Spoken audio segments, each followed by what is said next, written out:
Grosse déception de Ronaldo à l'issue du derby saoudien qui s'est terminé sur un match nul entre El Nasser et El Hilal, 1-1 au score. Talisca a marqué dès la première minute du match et Milinkovic-Savic a égalisé dans le dernier quart d'heure. Malheureusement, certains joueurs inconscients ont semblé satisfaits de ce point du match nul contre le Cador d'Asie. Seul Ronaldo a vraiment fait preuve de tristesse et de dépit et c'est bien dommage. Apparemment, c'est le seul qui est conscient que c'est un match nul au goût d'une défaite pour El Nasser et au goût d'une victoire pour El Hilal au vu de la situation des deux clubs. La mentalité n'est pas assez bonne et on l'a ressenti dans le temps additionnel où El Nasser ne voulait plus prendre le risque d'aller chercher la victoire. Certains diront que Ronaldo n'a qu'à s'en prendre à lui-même parce qu'il aurait soi-disant fait un mauvais match. Mais en vérité, penser qu'il n'a pas été bon est une grave erreur de jugement. C'est pas parce qu'il n'a pas marqué qu'il a fait un mauvais match. C'est d'autant plus vrai avec Pioli où il semble être utilisé comme une vraie pièce maîtresse pour faire le lien entre le milieu terrain et les attaquants. C'est pas normal de l'utiliser dans cet aspect du jeu à son âge. Forcément, il lui reste des qualités en termes de QI football et de précision balle au pied, mais physiquement, il n'est plus capable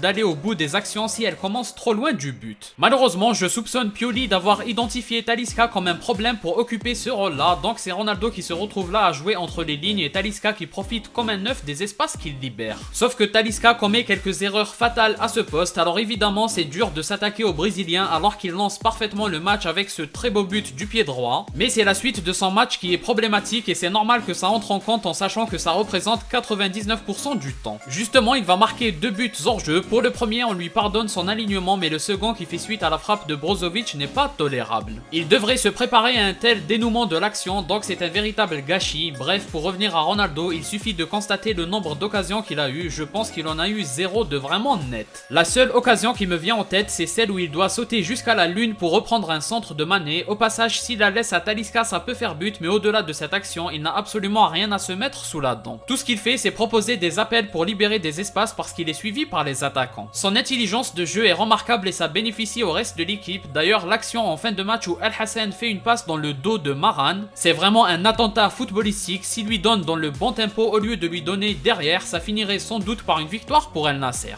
Et justement, à l'origine de cette action, c'est Ronaldo qui fait un appel vers la gauche et ça libère un joueur du côté droit. Malheureusement, la passe catastrophique détruit un dénouement qui aurait été spectaculaire. C'est surtout les 3 points qui étaient importants. Il faudra pas compter sur les autres clubs de Saudi Pro League pour prendre des points à El Hilal. D'ailleurs, ils ont déjà joué les 2 autres Cador alias El Ittihad et El Ahli, donc ils vont juste dérouler et conserver les 6 points d'avance. Certes, c'est déjà une bonne chose d'arrêter leur série de victoires, mais les 3 points étaient quasiment primordiaux pour continuer un semblant de course. En plus, on sait tous qu'El Nasser va perdre plus de points qu'El Hilal, sauf miracle, donc une non-victoire dans le derby est synonyme d'un abandon de titre. C'est pour ça que je disais que l'élimination en coupe était bien plus préjudiciable que des points perdus en championnat. C'est juste quasiment impossible de battre El Hilal sur la régularité. Sans oublier que Neymar va faire son retour à partir de janvier en championnat et qu'il fallait aussi profiter de l'absence de Neves. Bien sûr, j'aimerais être optimiste et apporter de l'espoir, mais c'est l'objectivité qui doit primer et pour le coup, autant dire que ce résultat du match nul est loin d'être une bonne chose pour la première place. En sachant aussi que dans la phase aller, il reste El Ittihad à battre. Revenons maintenant au match sur quelques autres faits avant de conclure. D'abord, il faut dire que Pioli a bien travaillé sa rencontre. El Hilal a été neutralisé une bonne partie de la première mi-temps, mais comme avec Luis Castro, ça n'a pas duré tout le long du match. Après, quand même, le nombre d'occasions a été réduit, ça paraissait évident qu'ils allaient finir par marquer ce but de l'égalisation, ils étaient même très proches de l'emporter notamment grâce à un penalty qui aurait pu être provoqué par Mitrovic, mais dans l'ensemble El Nasser a bien attaqué son match, il manquait juste ce deuxième but pour se mettre à l'abri. Malheureusement, comme pour les hors-jeux de Talisca, ça jouait très mal les derniers gestes, Mané n'a vraiment pas du tout été bon, il est trop hésitant dans ses choix donc il ralentit le jeu, et un peu comme Ronaldo, il est en difficulté physiquement, le pire c'est qu'il a eu 2 à 3 bonnes situations pour donner de bons ballons mais c'était pas assez précis. Au milieu, Otavio et Brozovic ont été très bons, malheureusement c'est Laporte qui se trompe sur le but encaissé. Simakan a fait un vrai match de patron en défense, El Khaibari s'est plutôt bien débrouillé, l'entrée de El Hassan m'a fait peur et mes doutes se sont confirmés. Bref, on va conclure en mettant l'accent sur l'utilisation de Ronaldo, il va falloir le mettre dans de bonnes conditions sinon les buts vont être rarissimes, c'est pas acceptable qu'il y ait aussi peu de situations dans la surface. Le football c'est simple, le buteur a besoin d'être nourri pour qu'il marque des buts, c'est pas avec des frappes en dehors de la surface et entouré de plein de défenseurs qu'il pourra faire la différence. Alors certes, il est parfait dans la création du jeu, il fait souvent les bons choix à l'image de la talonnade pour le but de Talisca. C'est souvent lui qui profite des espaces avec une vision de jeu hors norme et une excellente précision balle au pied, mais on veut surtout le voir marquer des buts. Pioli va devoir arranger ce problème, mais c'est récurrent depuis son arrivée. On se retrouve pour le match de Ligue des Champions. Comme d'habitude, si vous avez aimé, laissez un like et abonnez-vous pour ne rien rater. Partagez aussi la vidéo pour me soutenir. Moi je vous dis à la prochaine, portez-vous bien.